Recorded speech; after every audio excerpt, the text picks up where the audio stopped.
Pero tú, cuando ores, entra en tu cuarto, cierra la puerta y ora a tu Padre en secreto.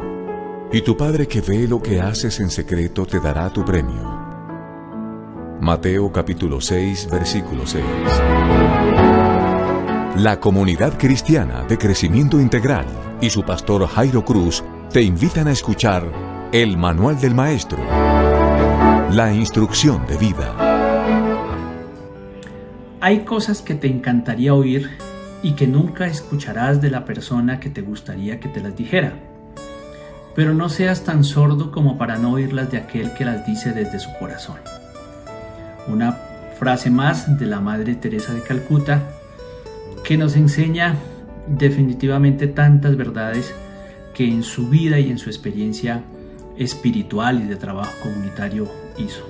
La verdad es que el Señor nos dijo que si nosotros buscábamos el aplauso, el honor, el reconocimiento de los seres humanos, pues seguramente lo tendríamos y tendríamos el aplauso de ellos. Pero cuando buscamos el aplauso, el reconocimiento divino, es entender que el Señor nos dio la oportunidad y el privilegio de servir. Esa es la verdadera vocación del cristiano. Por ahí dicen que el que no sirve para servir, el que no vive para servir, no sirve para vivir.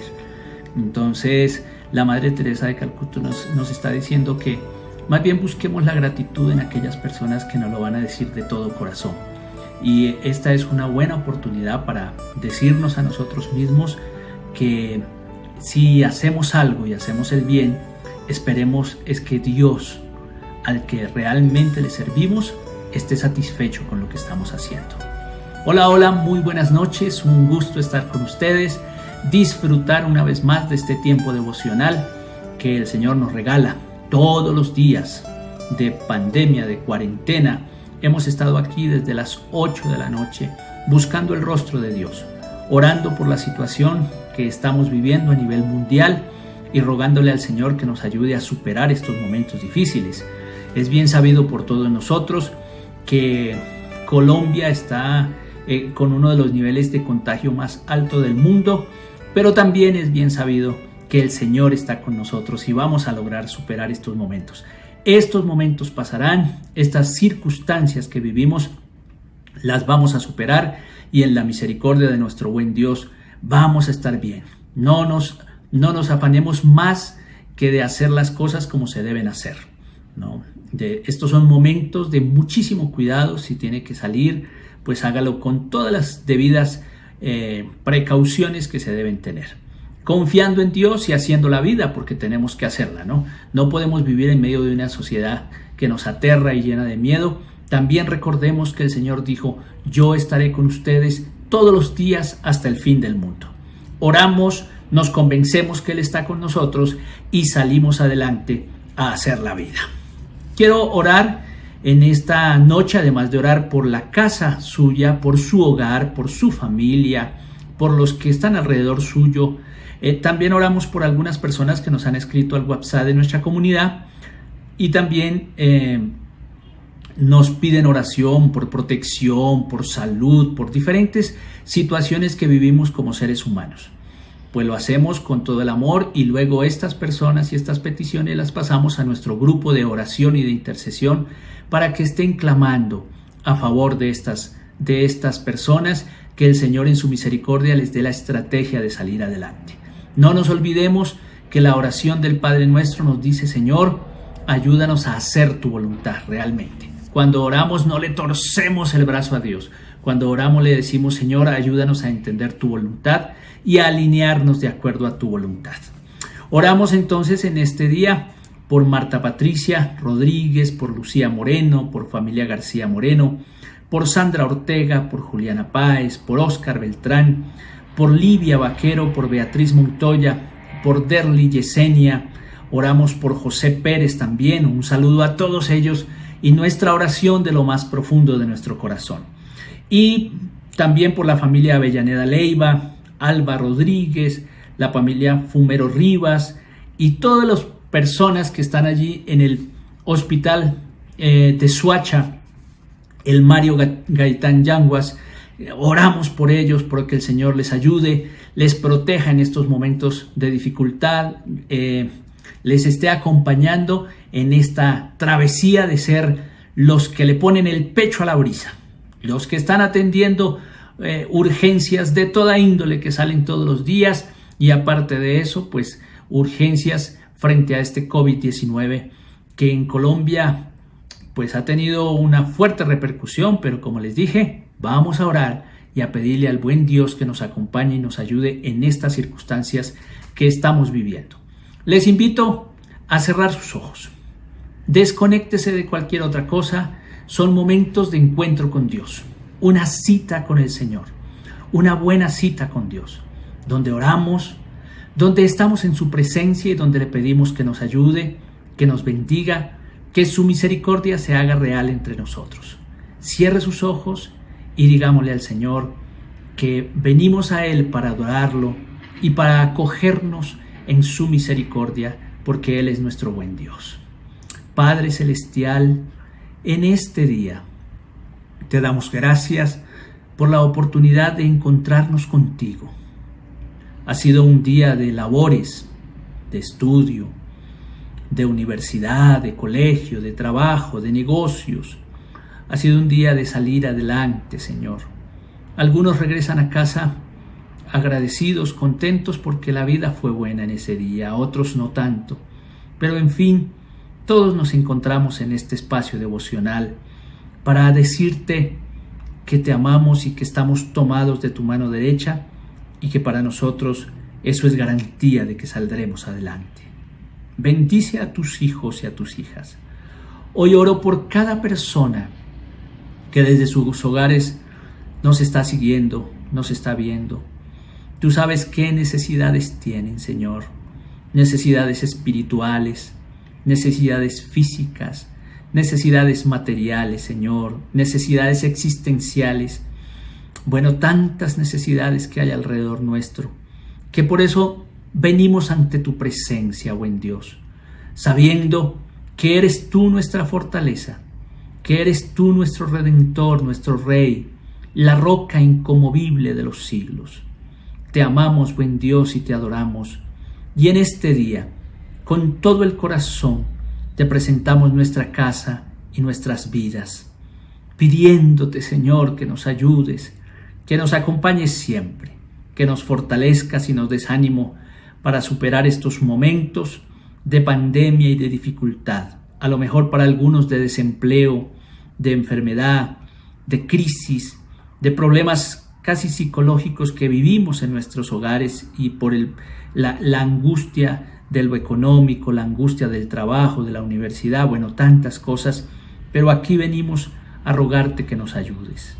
Rogamos por los 180 países, Señor, que luchamos día a día frente al tema del COVID-19.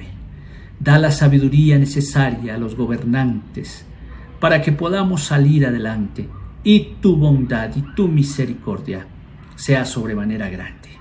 Buen Dios, a ti venimos en esta noche porque tú eres nuestro refugio, nuestra fortaleza, nuestra roca en medio de las tribulaciones. Y el salmista dijo: alzaré mis ojos a los montes. ¿De dónde vendrá mi socorro? Y él mismo respondió: mi socorro viene del Señor que hizo los cielos y la tierra. Amén y amén. Amén. Muy bien, vamos a iniciar nuestro estudio. Hoy tenemos, un pasaje muy interesante, pero tenemos que ir como con lupa, con mucho cuidado, tratando de descifrar cada una de sus riquezas. Entonces les voy a invitar, por favor, a abrir sus Biblias en el Apocalipsis capítulo 7. Apocalipsis capítulo 7, por favor. Vamos a leer tan solo los 8 primeros versículos. Como les dije, vamos entrando a una literatura un poco densa, entonces quiero ir como por partecitas para que vayamos entendiendo poco a poco la instrucción de este hermoso libro que, como nos hemos dado cuenta, tiene una riqueza extraordinaria para los cristianos, una esperanza absoluta para los cristianos. El mal nunca vence, siempre vencerá el bien, y esa es la esperanza. Aunque a veces nos sintamos ahogados con el mal, no, tenga confianza, el Dios de los cielos siempre estará con nosotros.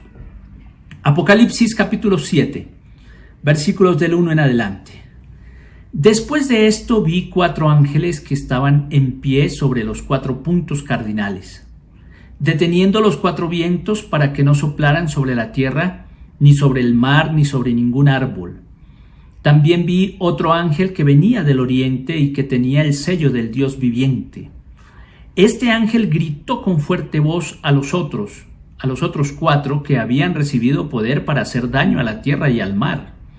No hagan daño a la tierra, ni al mar, ni a los árboles, mientras no hayamos puesto un sello en la frente a los siervos de nuestro Dios. Y oí el número de los que así fueron señalados, 144,000 de entre todas las tribus de Israel. Fueron señalados 12,000 de la tribu de Judá, 12,000 de la tribu de Rubén, 12,000 de la tribu de Gad, 12,000 de la tribu de Aser, 12,000 de la tribu de Neftalí, 12,000 de la tribu de Manasés, 12,000 de la tribu de Simeón, 12,000 de la tribu de Leví, 12,000 de la tribu de Isaacar, 12,000 de la tribu de Zabulón, 12,000 de la tribu de José y 12,000 de la tribu de Benjamín. Muy bien, hasta ahí dijimos, ¿no? Hasta el versículo 8. Bueno, hemos pasado ya por 6 sellos. 6 sellos. Los primeros 4 sellos son los conocidos como los jinetes del Apocalipsis: el blanco, el rojo, el negro y el amarillento, ¿no? El blanco, que era la conquista; el negro, o el rojo, perdón, que era la guerra, la espada que destruye; el negro, que era el que tenía una balanza en su mano y era la injusticia, el hambre, las injusticias sociales; y el amarillento, que era la muerte. Esos fueron los 4 primeros sellos que se nos fue abriendo y se nos mostró como el juicio de Dios sobre esta tierra, y que es un juicio destructor que los hombres, por falta de arrepentimiento, los seres humanos, por falta de acercarnos a Dios, pues hemos traído a la tierra.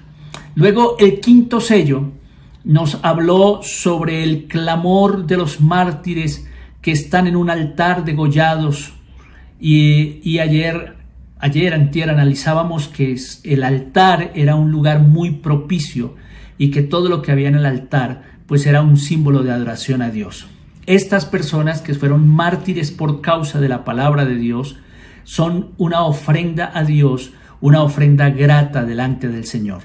Todos aquellos que han padecido, que han sufrido persecución por causa del testimonio de la palabra de Dios, pues han sido como una ofrenda para Dios. Pero ellos claman y piden que el Señor les reivindique.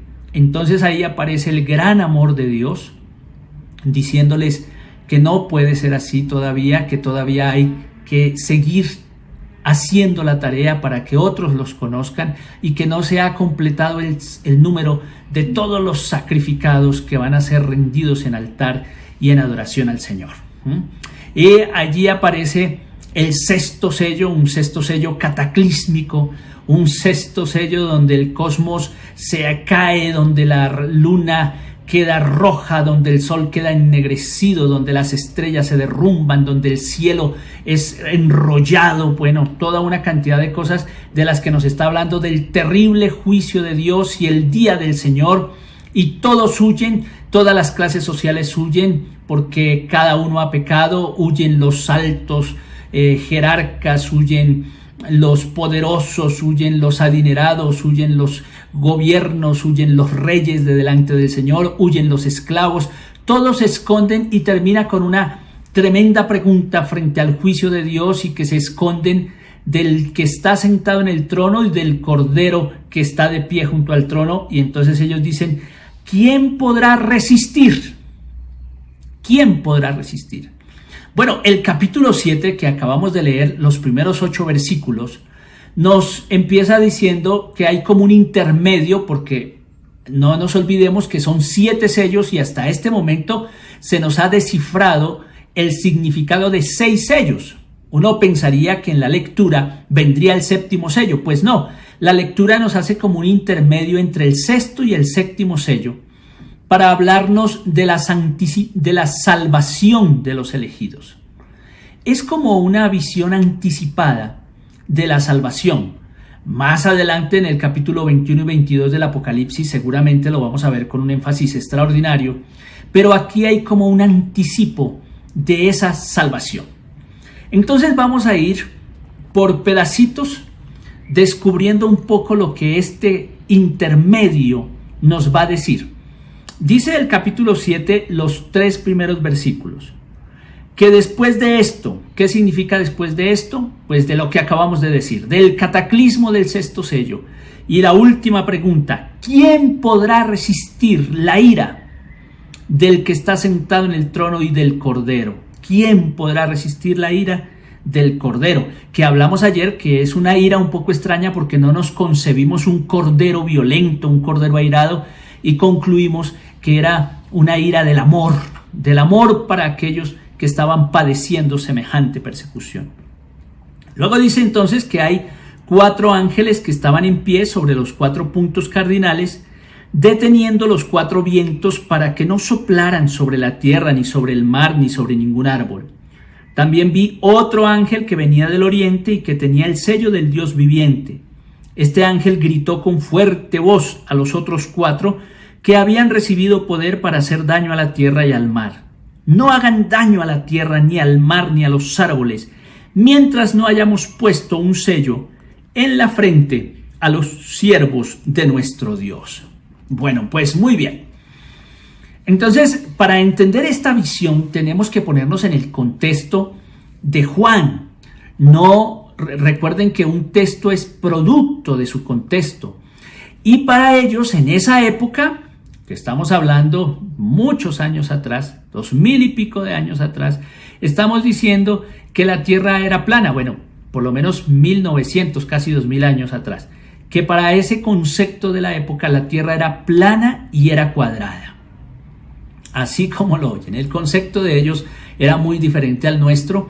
Nosotros lo hemos mejorado por los avances tecnológicos y los descubrimientos del ser humano. Y el concepto de la tierra plana y cuadrada, además, es que en las 4 esquinas hay 4 ángeles esperando desatar los vientos de la destrucción. En conceptos de Ezequiel 7:2 dice: yo el Señor digo al país de Israel, ya llega el fin de la tierra entera, ya llega tu fin, Israel. Voy a descargar mi ira contra ti y voy a pedir cuentas de tu conducta y a castigarte por todas tus acciones detestables. Pues esa es la figura que está usando el escritor del Apocalipsis, donde hay un concepto de que la tierra es plana y cuadrada y que los ángeles están en las 4 esquinas de la tierra, esquinas en las que ellos como que cuidan, como que los vientos del norte, del oriente, del sur, del occidente son vientos muy buenos. Pero cuando los vientos soplan diagonalmente, ese es el concepto de ellos, eran terriblemente perjudiciales. Quiere decir que estos 4 ángeles que nos está hablando el Apocalipsis están esperando, ¿no? Porque se creía que todas las fuerzas de la naturaleza estaban a cargo de los ángeles, de unos ángeles dispuestos al servicio. Entonces a estos 4 ángeles se les envía una orden, y es que deben retener los vientos. Ya vimos desde el contexto de ellos, vientos diagonales que destruyen, deben detener los vientos hasta que los fieles no sean sellados. En otras palabras, antes de la gran tribulación que ellos van a vivir, del azote de la tierra, los fieles tienen que ser marcados con el sello del Dios viviente. Esa expresión sello del Dios viviente tenemos que comprenderla también, y es entender qué significa para estos escritores de la Biblia, qué hay en la mente de ellos para usar el término el sello del Dios viviente. Los expertos han dicho varias cosas, he sacado algunas de ellas. Por ejemplo, Dios viviente en contraposición a los dioses paganos. Los dioses paganos no son vivientes, son muertos, son hechos por los seres humanos. Y hay una ironía bastante bella que me gustaría que leyéramos en Isaías capítulo 44, versículo 9. Es una ironización sobre los dioses muertos e inertes en contraste con el Dios viviente del que estamos hablando. Isaías 44:9, entonces. Dice así la palabra del Señor: ninguno de los que hacen ídolos vale nada, y para nada sirven los ídolos que ellos tanto estiman. Los que les dan culto son ciegos y estúpidos, y por eso quedarán en ridículo. El que funde una estatua para adorarla como si ella fuera un dios, pierde su tiempo. Todos los que la adoren quedarán en ridículo. Los que fabrican ídolos son simples hombres. Si todos juntos se presentaran a juicio, quedarían humillados y llenos de terror. Veamos qué hace el herrero. Toma su cincel y después de calentar el metal entre las brasas, le da forma a golpes de martillo. Lo trabaja con su fuerte brazo. Pero si el herrero no come, se le acaba la fuerza, y si no bebe agua, se cansa. O veamos al escultor. Toma las medidas con su regla, traza el dibujo con lápiz y compás y luego lo trabaja con escoplo. Así hace una estatua, dándole la figura de una persona e imitando la belleza humana, y luego la instala en un templo. O también alguien planta cedros y la lluvia los hace crecer. Después tendrá cedros para cortar. O si prefiere cipreses o robles, los cuida en el bosque hasta que están bien gruesos. Luego la gente los usa para hacer fuego. Se llevan unos pedazos para calentarse ellos, se llevan otros para cocer pan y otros pedazos los usan para las estatuas de un dios y se inclinan ante ellas para adorarlas. Bueno, usted puede seguir leyendo, pero es la ironización de Isaías frente a un montón de dioses muertos e inertes. Entonces, cuando el Apocalipsis habla del Dios viviente, nos está declarando definitivamente que es el único Dios, el único Dios. Segundo, sobre el Dios viviente, pues es un Dios para dar ánimo. Esa es una expresión que da ánimo en medio de las dificultades. Luego usted puede leer Josué capítulo 3 versículo 10. El Dios viviente está al lado de su pueblo para sacarlo adelante, para ayudarlo a triunfar, para superar las dificultades. Luego hay una satisfacción en el Dios viviente. Los salmistas siempre encontraron la satisfacción no en las cosas sino en las personas, pero en el Dios viviente la satisfacción máxima, la más grande, la satisfacción es en un Dios viviente. Otra interpretación al Dios viviente es el privilegio de conocer y pertenecerle. Somos de un Dios no inerte, no muerto, sino el Dios viviente. Oseas capítulo 1 versículo 10 va a profundizarnos sobre eso. Y quinto, el Dios viviente es amenaza, pero es promesa. Y ese es un poco el libro del Apocalipsis, ¿no? Es una amenaza para los malos, es una amenaza para el imperio, es una amenaza para los que están destruyendo, pero es una promesa que el Dios viviente acompaña a sus hijos, así estemos pasando por dificultades y por tribulaciones. Ya podemos decir algo y aplicarlo a nuestra vida diciendo pues que el Dios viviente nos acompaña, está con nosotros, nos bendice y nos fortalece en medio de la vida. Muy bien, ahí vamos. Entonces hemos entendido un poco lo de los 4 puntos por el concepto, 4 puntos donde hay soplo de 4 ángeles, el viento que ellos están frenando, y ellos han dicho que se detenga cualquier destrucción de los vientos diagonales, porque aún falta algo, y lo que falta es que los santos de Dios sean sellados por el Dios viviente. Versículo 4 en adelante. Oí el número de los que así fueron señalados: 144,000 de entre todas las tribus de Israel. Fueron señalados 12,000 de la tribu de Judá, 12,000 de la de Rubén, 12,000 de la tribu de Gad, 12,000 de la de Aser, 12,000 de la tribu de Neftalí, 12,000 de la de Manasés, 12,000 de la tribu de Simeón, 12,000 de la tribu de Leví, 12,000 de la tribu de Isaacar, 12,000 de la tribu de Zabulón, 12,000 de la tribu de José y 12,000 de la tribu de Benjamín. Muy bien, interesante. Ahí vamos llegando al tema de los 144,000 sellados, que es un tema muy importante porque se han hecho muchísimas interpretaciones. Pues bien, el escritor bíblico del Apocalipsis se inspira en Ezequiel capítulo 9, versículos del 1 al 7. Y antes de que empiece la destrucción final, la matanza final, la idea aparece de un sello real. Los 4 ángeles que van a soltar los vientos destructores están esperando la orden, porque dicen que antes de que venga la destrucción, van a ser sellados. Bueno, el término del sello real no era desconocido para esa sociedad y se comprende muy bien en el Oriente. Llevaban el sello los reyes para autenticar documentos que ellos producían y para marcar sus propiedades. Era muy normal el sello real. Cuando una carta llevaba el sello real, nadie se oponía. Por eso es que cuando algunos tuvieron cartas o sellos reales, no podían ni siquiera el mismo rey retractarse, porque el sello lo había colocado él, y eso significaba la autoridad profunda y la propiedad. El edicto de un rey se marcaba con el sello.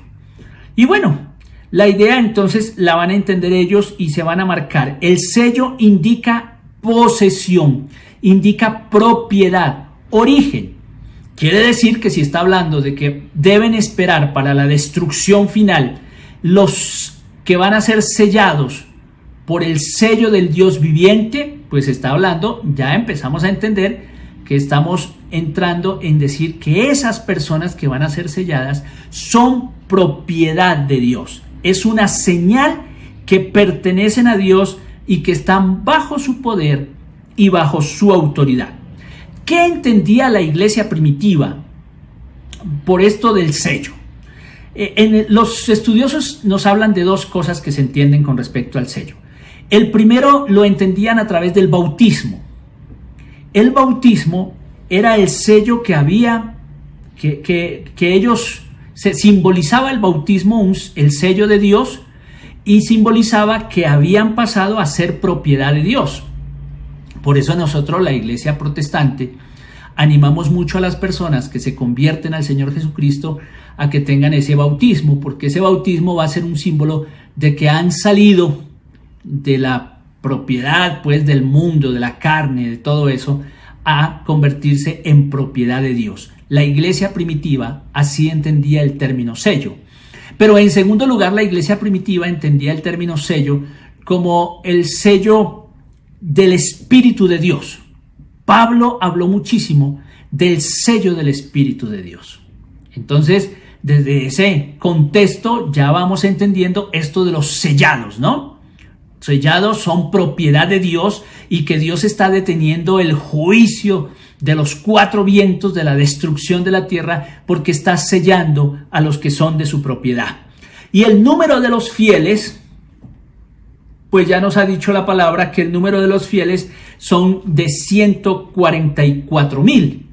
En tiempos de Juan, los sellados y preservados de la gran tribulación que les va a sobrevenir en cualquier momento. Esos son las personas de las que estamos hablando en este día. El número 144,000 son los sellados y preservados, porque viene la gran tribulación para ellos. Están enfrentando un imperio demasiado poderoso, va a venir una destrucción muy fuerte y ellos entonces van a ser apartados, separados. 144,000 significa plenitud y perfección. Recuerden que estamos en la simbología apocalíptica, y la simbología apocalíptica nos habla de la perfección plena a través del número 12. 12 por 12 nos da 144, y por 1000, 144,000. Eso es lo que está significando. Es decir, no nos está hablando de un número específico como algunas doctrinas han querido entenderlo.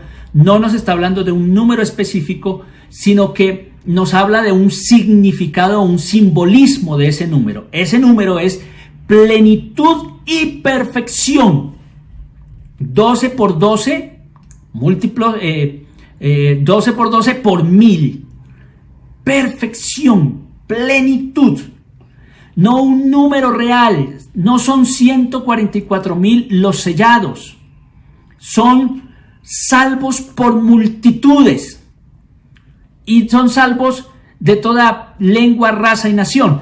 Aunque aquí nos vamos a encontrar que el escritor bíblico nos describe los 144,000, 12,000 siendo de cada tribu. Bueno, empecemos a decir que para esa época ya no existían las 12 tribus de Israel, existían 2 tribus y media, en primer lugar, y en segundo lugar, también tenemos que decir que para ese momento la nueva Israel era la Israel que llamamos iglesia, la cual no tiene ni raza, ni lengua, ni nacionalidad.